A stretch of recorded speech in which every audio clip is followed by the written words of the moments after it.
They insult you, they question your worth, and the fire rises. You can feel it, that ancient heat climbing up your chest, the pulse that grows louder in your ears, the air that feels too heavy to breathe. Someone has just crossed a line you didn't even know existed, and for a second, you forget every bit of wisdom you've ever learned. The calm version of you disappears, and something primal takes its place. This is the beginning of anger. Not when you shout, not when you break, but in that moment when your peace begins to tremble. Most people think anger starts outside of them. They blame the words, the situation, the disrespect, but Stoicism teaches something radical. The real battlefield isn't out there, it's inside you. Marcus Aurelius, the Roman emperor who commanded legions and ruled an empire, faced insults, betrayal, and loss daily. Yet he wrote in his journal, "You have power over your mind, not outside events. Realize this, and you will find strength." It sounds simple, but simplicity is often the hardest form of mastery.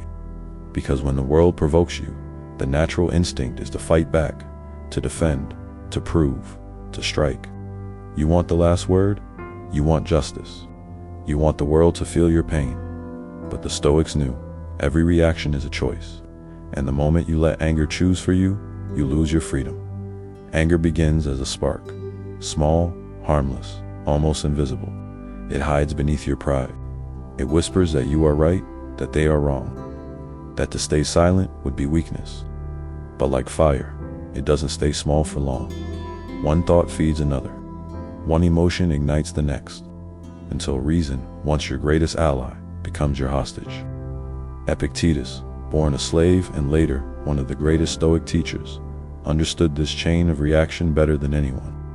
He said, "It is not what happens to you, but how you react to it that matters."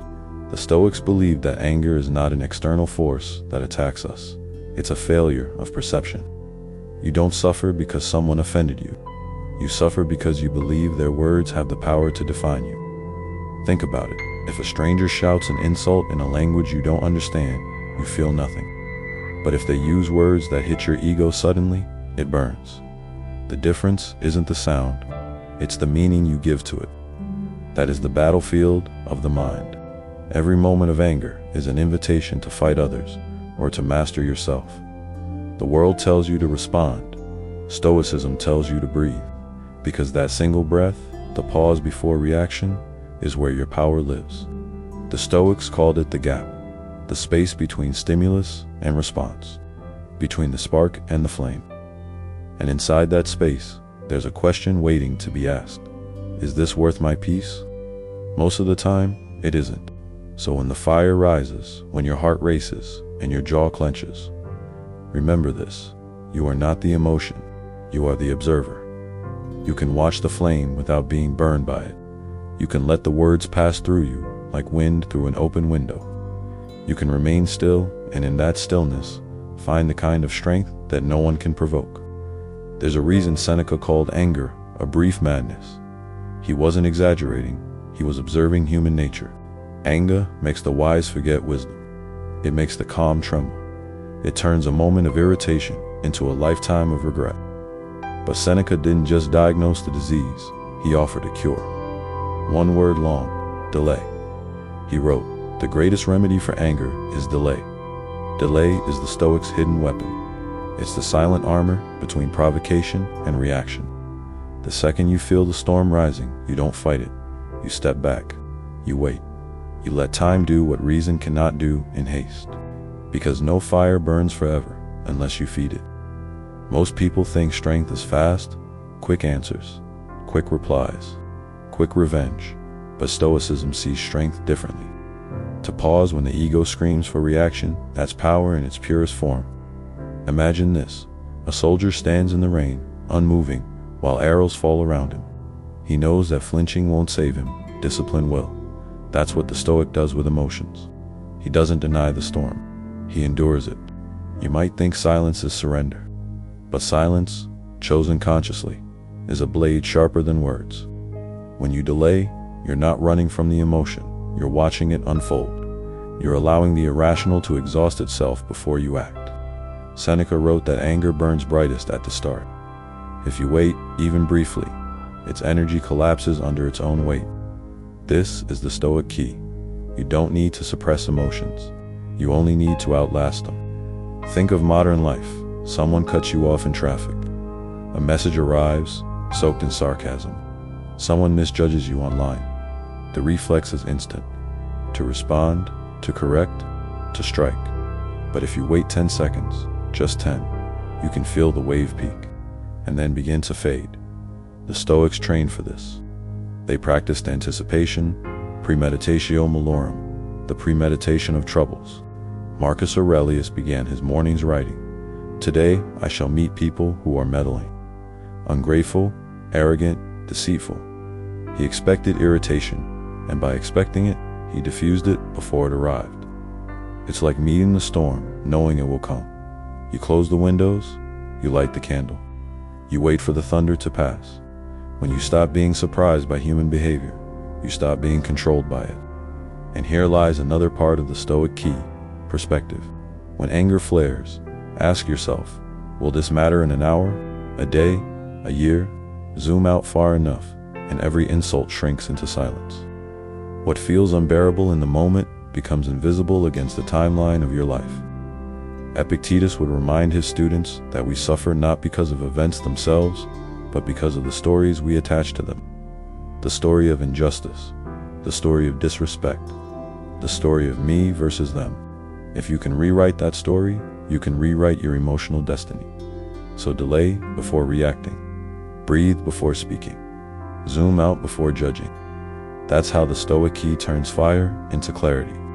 Because sometimes, the best way to win the war is simply to refuse to fight it. Mastery doesn't appear in crisis. It's built in the quiet hours before the storm. The Stoics understood this better than anyone. They didn't rely on luck or willpower to stay calm. They trained for it every single day. Their calm wasn't passive. It was forged through ritual, a discipline of mind that turned chaos into clarity. Let's explore the 4 tools they used to build that inner fortress, not to escape the world, but to face it without losing themselves. 1. Morning reflection, the shield before battle. Marcus Aurelius began each morning preparing for conflict, not with others, but with his own reactions. He wrote, "Today I shall meet people who are meddling, ungrateful, arrogant, deceitful, jealous, and surly. They are like this because they do not know good from evil." Most people wake up expecting peace.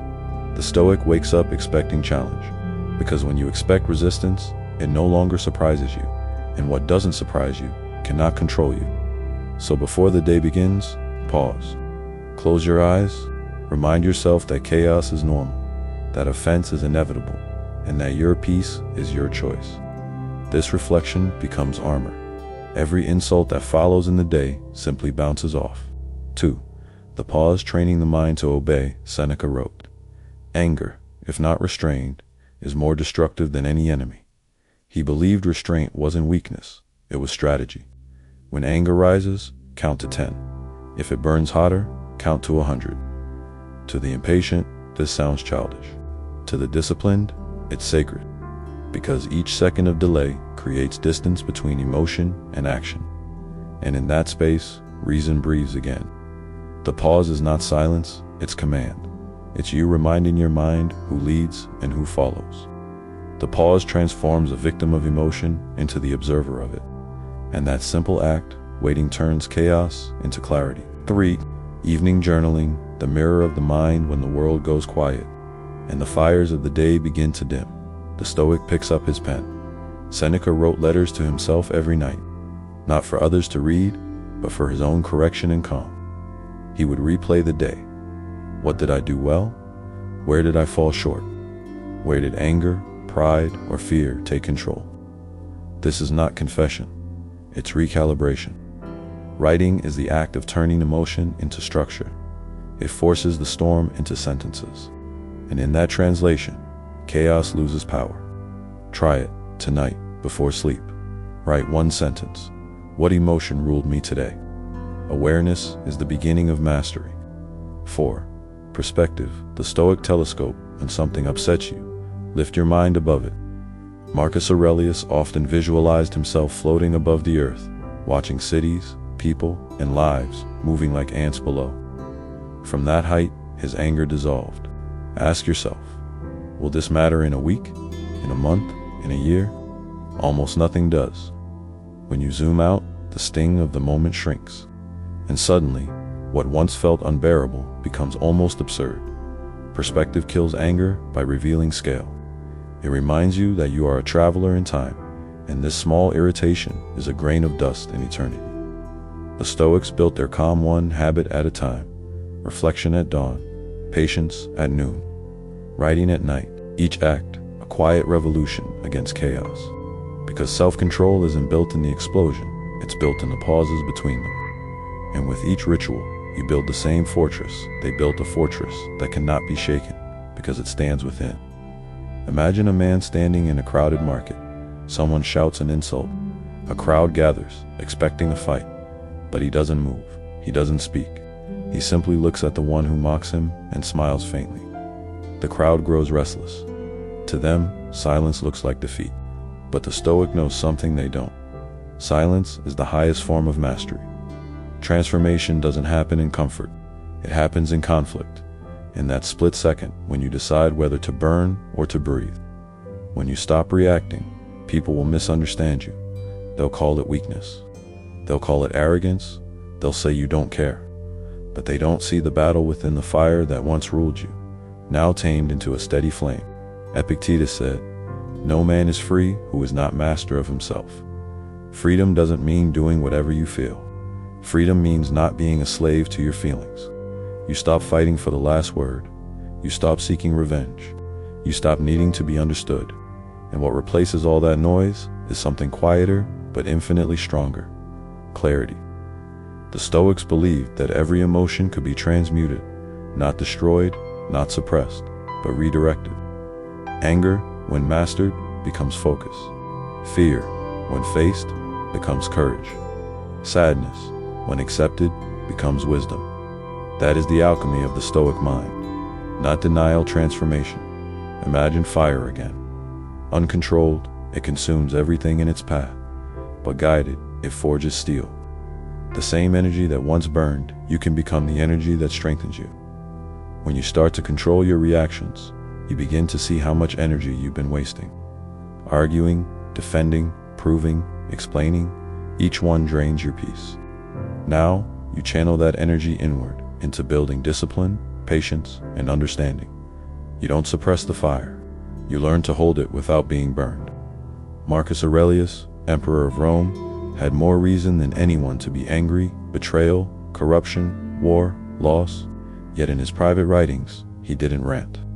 He reminded himself, the best revenge is to be unlike your enemy. That sentence holds the secret of transformation. You don't have to win every argument. You only have to win yourself. Imagine what happens when you no longer depend on others for peace. When insults lose their sting. When chaos loses its grip. You become untouchable. Not because life gets easier, but because you stop giving it permission to disturb you. That's the moment anger bows to you. Transformation is not a single victory.